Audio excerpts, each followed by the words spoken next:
Hi, and welcome back to another episode of Tuba People TV, where we talk about Arnold Jacobs all of the time. Puddles has made a brand new friend here in Athens, Georgia, Uga, who is originally from Savannah, where I was for 15 years. And what generation of Uga are we on now?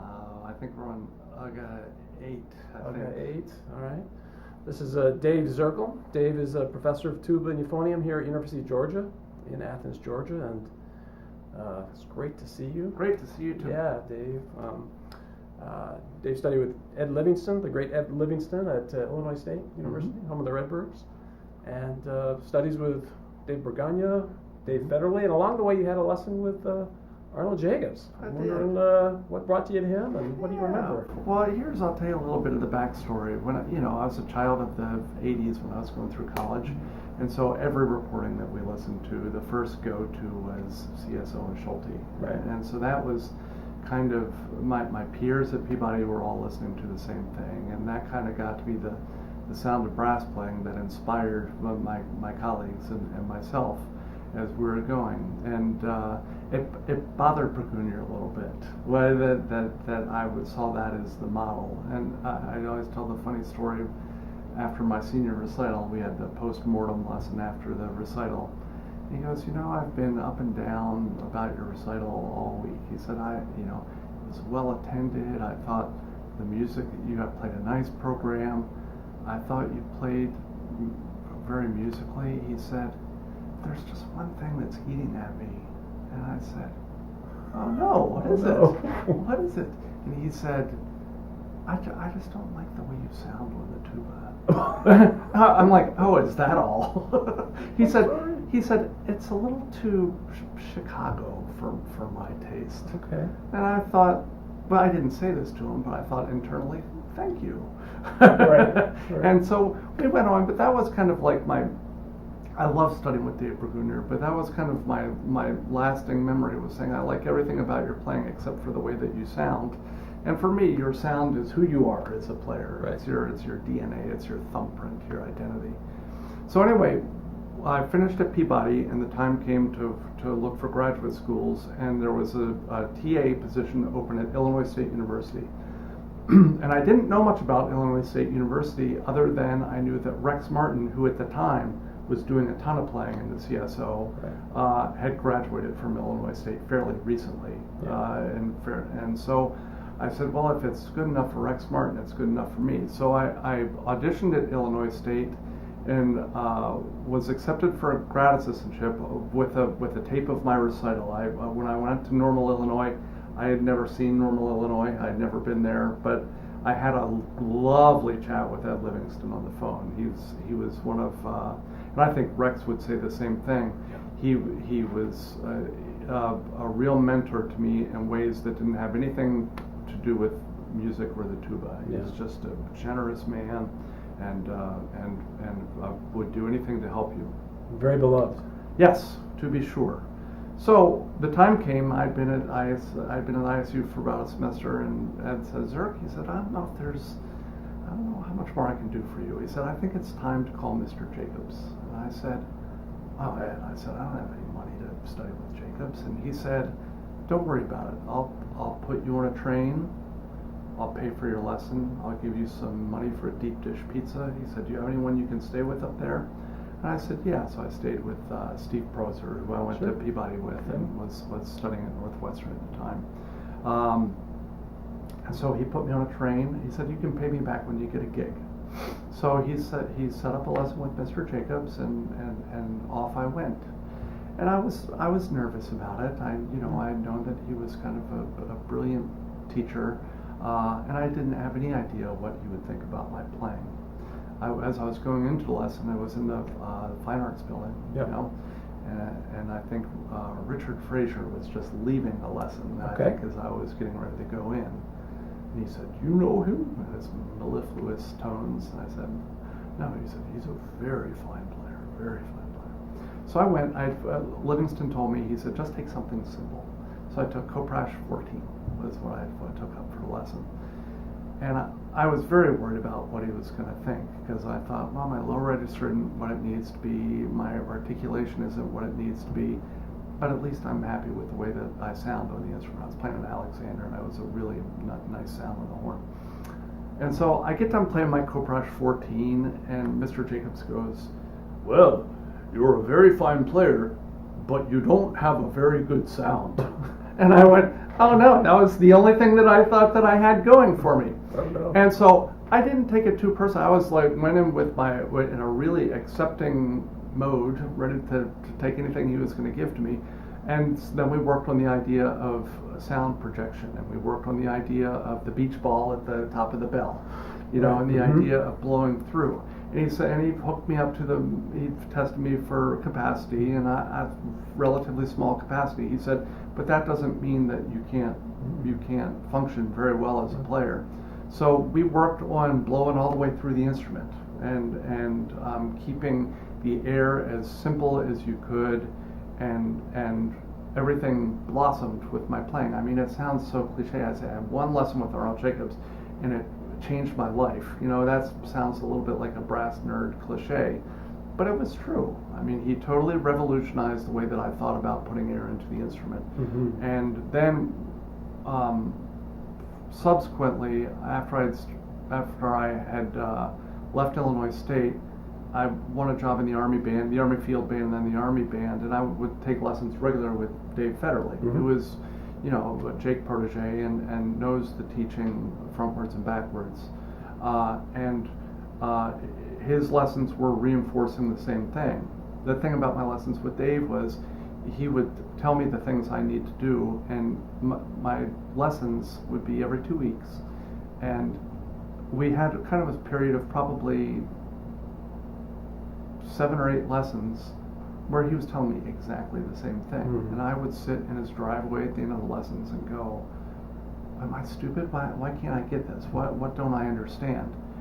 And then it clicked, and then the light bulb went off. And it was exactly the reinforcement of what Mr. Jacobs was trying to do with me, with getting things to be simple and full and active. So that was really important to me. And it was, for me, I was most happy with the idea that, we hear Song and Wind, and I think that people had some ideas that Mr. Jacobs was some sort of mad scientist. Right. When you'd go into the office and you'd see all the equipment. But really, the music was the primary purpose of why you were there, and I stick with that as in my own teaching very much. I tell my students, you need to play with a great sound. Your air needs to be simple. You need to play with a great sound, and you need to communicate an idea. And so it's why whenever I see on the Facebook feed that you've posted a Jake quote, I just go, yes, every single time. There's never been a Jacobs quote that you've put up where I've gone, well, that's silly. Yeah. It's everything is distilled down to the most perfect and concise message about how to do what we do the best that we can do it. And so that was an important thing for me. And once I got the light bulb went off my head with Fedderly, that forever changed the way that I sounded on the instrument. Just kind of the constant reinforcement of that idea and the simplicity of making sound has stuck with me, and it's a huge part of my teaching. I can't say that I'm a Jacobs disciple as far as pedagogy goes, but his teaching has really influenced the way that I approach what I'm doing with my own students. Sure. Yeah. So getting back to that one lesson you had with him, he's talking about blowing through the instrument and the beach ball sort of hovering, imaginary beach ball hovering over the bell and that sort of thing. Do you remember, did he have any explanations or any other? Yeah, there are 2 things that kind of stuck out to me in a lesson, and this was another time in the lesson where I kind of felt like a mental midget. When he asked me a very simple question. He said, how do you inhale? And it's something that we do constantly, and the question threw me for a loop, and I said, well, when you inhale, the lungs expand. He said, no, that's what happens when you inhale. How do you inhale? Well, you take in air through your mouth. How do you get the air into your mouth? How does that happen? And I said, well, you have to inhale. He said, what's another way to put that? And I said, he said, let me help you. He said, it's suction. You suck air into your body. Suction without friction. So keeping everything O and big and open, and really, he said, imagine you have a basketball-sized mass of air right in front of your face, and when you inhale, it's your job to get all of that air in. And my breathing to that point had never been that active. Mm-hmm. And so the other thing, and this was really kind of my first 2 lessons with Fedderly, but Mr. Jacobs mentioned it as well. He had me raise my consciousness about what was happening here, what was happening in terms of expanding and decaying when I played. And so when I started studying with, and that was helpful to me, but when I started studying with Dave Fedderly, I think really our first 2 lessons, playing out of the Blue Horn Book, we all know that tune. If you've had a lesson with Jacobs, you know that tune. So he really, for the first lesson, it was really about me having an awareness of this, but more importantly, the sensation of decay. Mm-hmm. So you really felt like you had your finger on the energy, you had your finger on your resource that you needed to do to play the instrument. And so that for me was extraordinarily helpful because I just never thought about it. Dave Burgundy, I loved David as a teacher. He was a great mentor to me. But my lessons were mostly about music, and I don't have a problem with that. Mm-hmm. And I learned a lot. But we didn't go into how to play the tuba very much, and so the gateway lesson with Mr. Jacobs was really kind of the first time where I've had to think about things. How does this work? Why does this work? What is your body doing? Those had been foreign concepts to me, and so that really helped me out in a pretty dramatic way. And so when you did that, when you got in a larger breath and then you let it out, was there a reaction or a response? Yeah, it was the sound was immediately more resonant. It was the whole idea of blowing through the instrument. I ask this question of my students all the time. I ask them, okay, give me your dictionary definition of resonance. And they all go, well, I know what it is.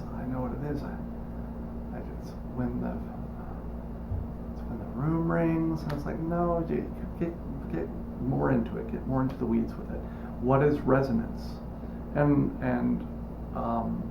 then they get stuck, and I say, well, let me help you out. My definition of resonance, and I think it's true whether we're playing a tuba or a flute or a bass clarinet, is the same.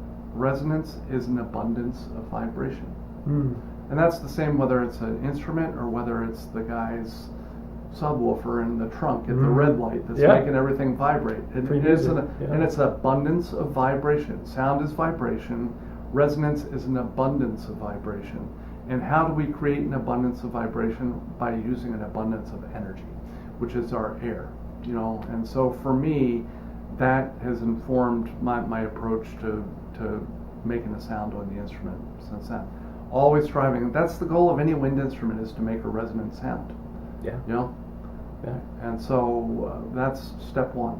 Yeah, and then using that resonant sound in a storytelling, musical, communicative aspect. To be sure. And did you get? You mentioned that Jacobs was about the music. Were you able to get to that point with him, or was this more through your studies with Fedderly?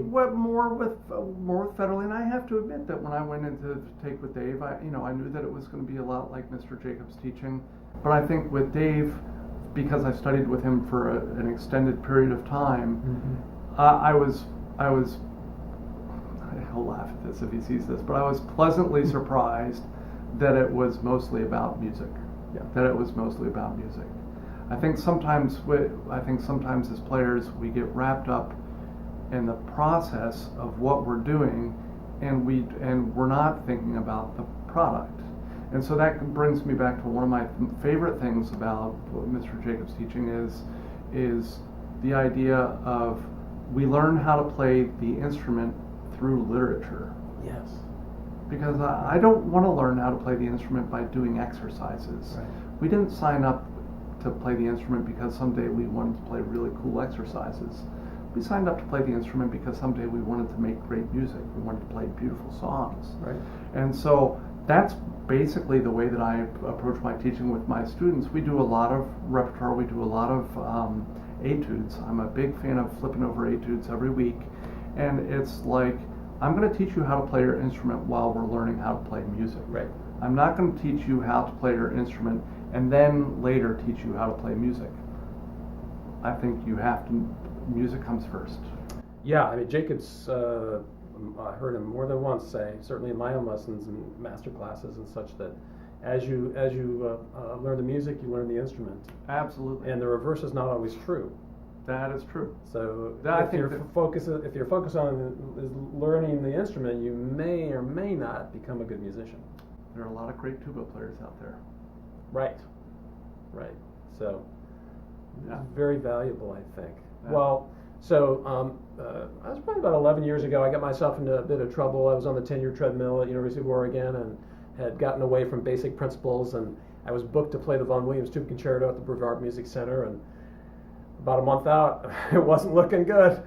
And so we got Dave kindly volunteered to come and sub for me on the Vaughan Williams because their music had already been rented. And Yeah. So it was a pleasure. very grateful. It was a wonderful performance. It was really hot. It was really hot. I sweated so much.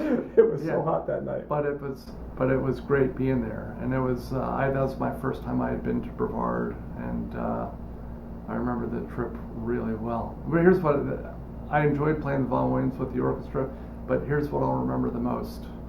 I think that I had a student who was a counselor there during that time, Mm-hmm. and the night that I was playing the Vaughan Williams was the night that the third Harry Potter book came out. Oh, right.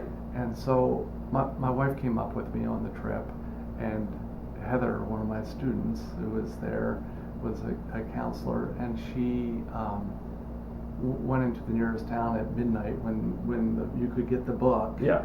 And showed up at my little dorm room at Brevard at 1:30 in the morning. Yeah. Knock, knock, knock. And then my wife read the whole book that night. Oh. So Wow. it was great fun to play, but Harry Potter will always be a part of that experience for me. It was an extra magical Vaughan Williams. Well, that was great. And a week or two after that, when the season was over, I got on a plane and went and saw Dave Fedderly. Yep. And he got me back on path. Yeah, that's So great. I've always had great respect for David. Yeah.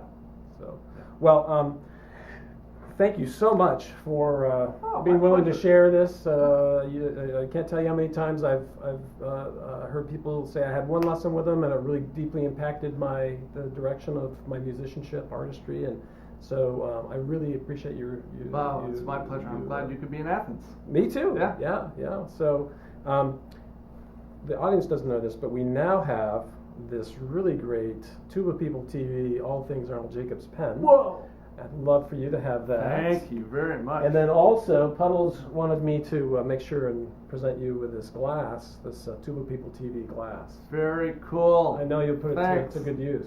That's about a pint. What can you drink that comes in a pint? I think Coke Zero. Okay. There you go. Thanks, Mike. Thanks, Dave. Appreciate it.